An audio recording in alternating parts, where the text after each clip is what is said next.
Assalamualaikum. Waalaikumsalam, silakan masuk Bu.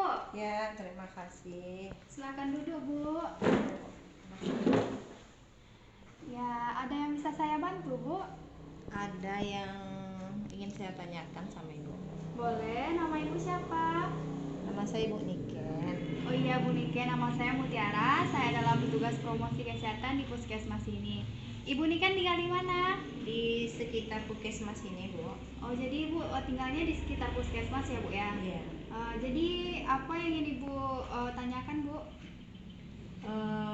Ingin bertanya masalah KB, Bu. Oh, masalah KB. Umur Ibu berapa Bu? Umur saya sekarang 28 tahun. 28 tahun. Ya, Ya, udah punya anak Bu? sudah. Ya, berapa orang?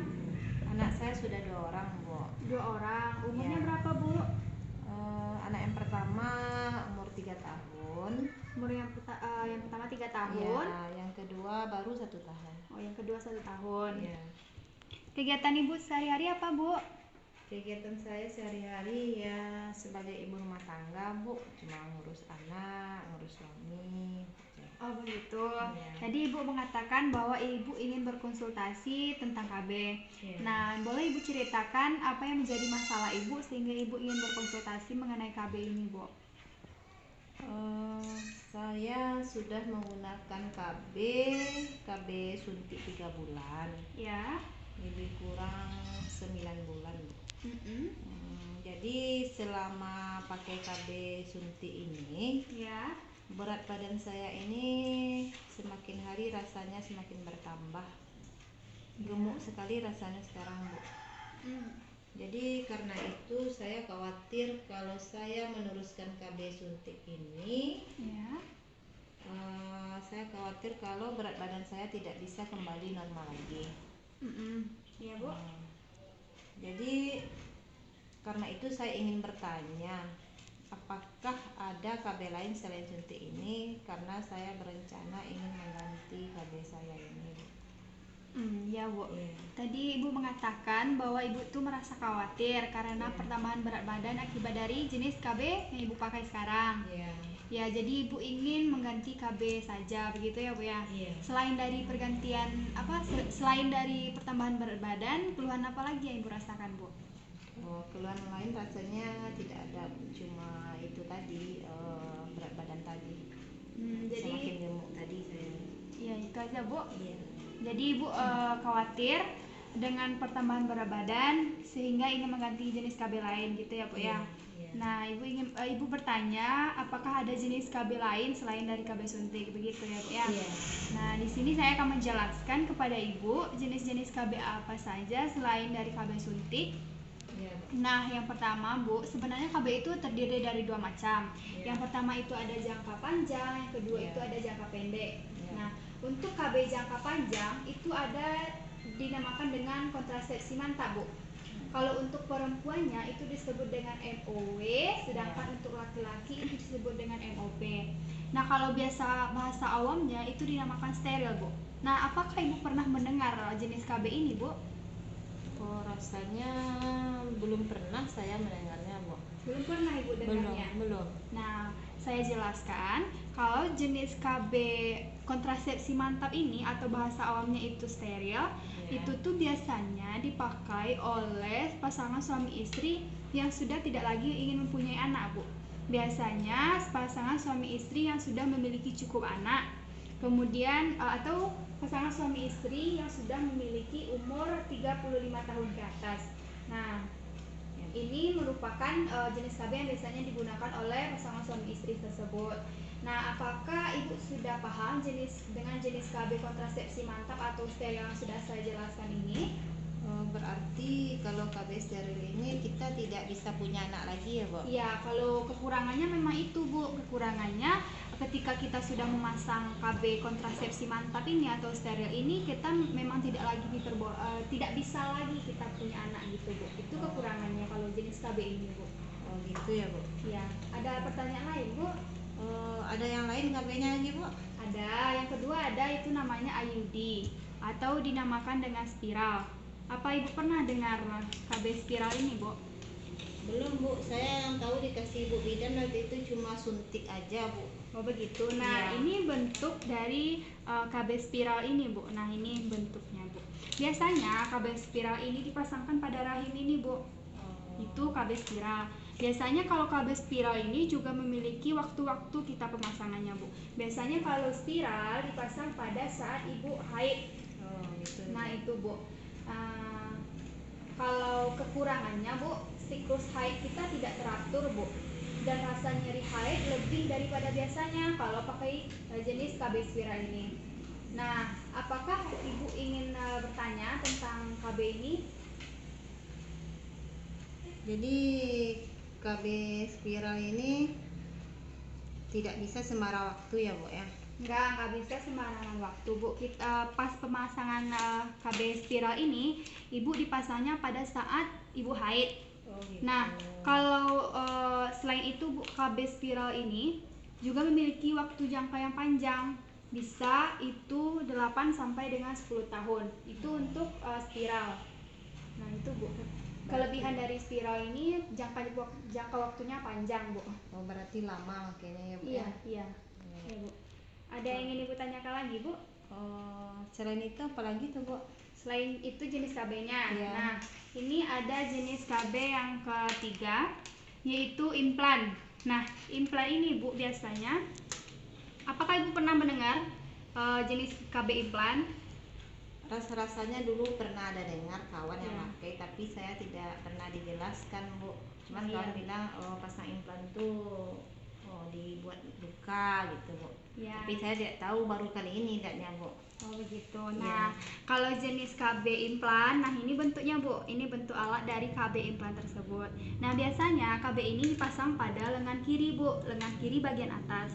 Nah, biasanya itu tepatnya di atas siku. Di atas siku kita di sininya biasanya, Bu.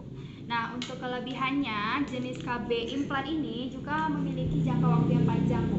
Itu bisa sampai dengan 3 tahun. Nah, untuk kekurangannya sendiri, benar kata teman Ibu tadi, kita ada sedikit perlukaan nanti pada saat pemasangan dan pencabutan. Nah, tapi sedikit, cuma sedikit, Bu, tidak lebar, cuman untuk memasukkan alat ini saja gitu, Bu. Nah, apa yang ada yang ingin Ibu tanyakan terkait dengan KB implan ini, Bu? Rasanya kalau implan ini makainya waktunya terserah Bu, bisa kapan saja Bu? Boleh, kapan saja Ibu ingin memakai KB implan ini. Nah, kalau untuk pencabutannya juga boleh, terserah Ibu. Boleh tidak sampai 3 tahun atau itu maksimalnya memang 3 tahun, Bu. Tapi Ibu bisa mencabutnya kapan saja Ibu mau gitu, Bu. Ya. Ada yang ingin Ibu tanyakan lagi? Kalau yang lainnya lagi Bu? Ya, yang keempat itu ada jenis KB suntik yang biasanya Ibu pakai nih. Kalau jenis KB suntik itu biasanya dibagi menjadi 2 buah, Bu, 2 macam. Yeah. Nah, yang pertama itu ada suntik 3 bulan dan yang kedua ada suntik 1 bulan. Nah, jenis KB suntik yang 3 bulan yang sedang Ibu pakai sekarang ini ya, Bu ya. Yeah. Nah, KB suntik ini, Bu, memang memiliki hormon. Nah, terkadang hormon inilah yang mempengaruhi nafsu makan jadi meningkat sehingga membuat berat badan orang bisa bertambah. Itu kekurangan daripada KB suntik ini, Bu. Nah, untuk selain itu KB suntik ini kita harus harus ingat tanggal, waktu, bulan depannya kita untuk melakukan jadwal suntik berikutnya. Jadi kita keterkaitan dengan pelayanan kesehatan, Bu. Nah, kita tidak boleh lupa kapan tanggal ulangan suntik untuk kembali disuntikkan kepada kita. Nah, itu untuk KB suntik. Ada yang ingin Ibu tanyakan mengenai KB suntik, Bu? Enggak Bu. Nah, karena Ibu sudah pakai ini makanya sudah tahu ya, Bu ya. Iya. Nah, yang terakhir itu ada jenis KB pil. Nah, ini bentuk jenis KB pilnya, Bu. Nah, KB pil ini, Bu, terdiri dari 2 buah warna. Itu ada warna putih dan ada warna kuning. Ibu pernah melihat pil ini, Bu? Enggak. Enggak pernah. Nah, ya. Nanti saya jelaskan. Nah, untuk pemakaian KB pil ini, Bu, biasanya dikonsumsi dulu pada pada pil yang berwarna putih. Nah, pil berwarna putih ini Ibu minum ketika hari pertama Ibu haid. Nah, hari pertama ibu haid meminum ini sampai ibu sudah habis ini kan hari pertama ibu haid ibu minum ini, lanjutkan dengan ini, lanjutkan dengan ini, begitupun dengan seterusnya. Setelah habisnya warna putih, lanjutkan dengan warna kuning lagi bu, warna kuning. Nah warna kuning pel ini bu, ini berjumlah 28 buah. Biasanya setelah 28 hari kita meminum pil ini, maka akan haid lagi. Biasanya kalau minum pil ini bu, haid kita memang teratur. Makanya setelah habis pil yang 28 buah ini, ibu lanjutkan dengan pil berikutnya dengan juga memakan yang berwarna putih terlebih dahulu. Nah itu ada yang ibu tanyakan terkait dengan pil ini bu? Mungkin enggak bu. Kalau pil bisa gemuk pula kita bu?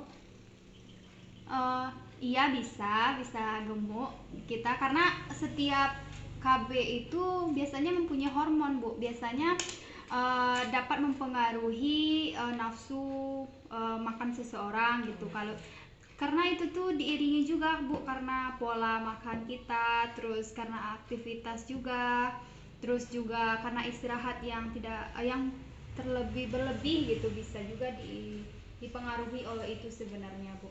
Setiap KB itu memiliki hormon, namun itu tidak selalu begitu bu, juga bisa diiringi oleh pola hidup kita, juga bisa itu. Nah untuk kekurangan pada pil ini bu, biasanya orang harus minumnya setiap hari bu, harus meminumnya setiap hari, tidak boleh lupa kita mengkonsumsi pil ini bu. Biasanya dikonsumsi pada malam hari, nah begitu kalau pil, jadi kita tidak boleh lupa, itu kekurangan dari pil itu sendiri bu. Ya ada lagi yang ingin ibu tanyakan bu? Rasanya tidak ada lagi bu. Oh ya, jadi setelah saya jelaskan dari kelima jenis KB, nah apakah ibu sudah bisa mengambil keputusan jenis KB apa yang akan ibu dijadikan ganti dari KB suntik, atau ibu memang tetap pada KB suntik? Mungkin ya bu. Ya. Saya agak tertarik rasanya dengan KB implan bu. Nah dari KB implan tadi bu? Iya. Ya. Karena makainya kan 3 tahun. Ya. Jadi cukup aman rasanya bu. Boleh ibu mengambil keputusan untuk mengganti KB dengan implan. Namun menurut saya, saran saya lebih baik ibu konsultasikan dulu dengan ibu, berbincang-bincang dulu dengan suami ibu, apakah suami ibu dapat menyetujuinya atau tidak. Nanti ibu boleh bicarakan nanti di rumah dulu. Nah pulang dari sini boleh ibu konsultasi, boleh berbincang-bincang dengan suami ibu. Nah tentu ketika ibu berbincang dengan suami, ibu menceritakan jenis-jenis KB kepada suami, ibu tentu harus menjelaskan jenis-jenis KB yang sudah saya jelaskan tadi. Nah untuk agar tidak salah penjelasan atau salah penyampaian nantinya kepada suami, boleh ibu ulangi lagi apa sih yang ibu dapatkan dari yang sudah saya jelaskan tadi, agar tidak simpang siur atau salah pembicaraan nanti kepada suami. Boleh ibu jelaskan lagi bu apa yang sudah ibu dapatkan? Mungkin saya dari implannya dulu bu, karena implan yang saya ingat ya bu. Iya boleh, terserah aja bu. Kalau KB implan ini dipakainya nanti di lengan. Jadi cukup 1 kali pemakaian untuk 3 tahun. Kemudian suntik saya sudah biasa makainya. Kalau pel diminum tiap hari, tidak boleh lupa. Kalau spiral dalam rahim, memang lama memakainya nak bu. Kalau steril kita sudah tidak bisa punya anak lagi. Nah itu yang saya ingat bu. Benar sekali apa yang sudah ibu sampaikan. Itu terkait dengan KB. Boleh ibu nanti jelaskan kepada suami. Nanti ketika ibu sudah dapat persetujuan suami, apakah tetap pada KB suntik atau memang KB pilihan ibu implan tadi. Nanti boleh ibu minta persetujuan dari suami dulu. Kemudian ibu boleh lagi datang ke sini bersama suami untuk melakukan pemasangan KB. Apakah KB suntik tetap atau ingin mengganti KB ke jenis implan tadi, boleh bu. Nanti boleh ibu datang lagi ke sini ya bu ya. Jadi terima kasih banyak bu. Sekarang saya tidak nggak khawatir lagi Ya. tentang keadaan badan saya. Nanti saya diskusi sama suami. Terima kasih banyak Bu. Ya. Assalamualaikum. Ya, waalaikumsalam warahmatullahi wabarakatuh.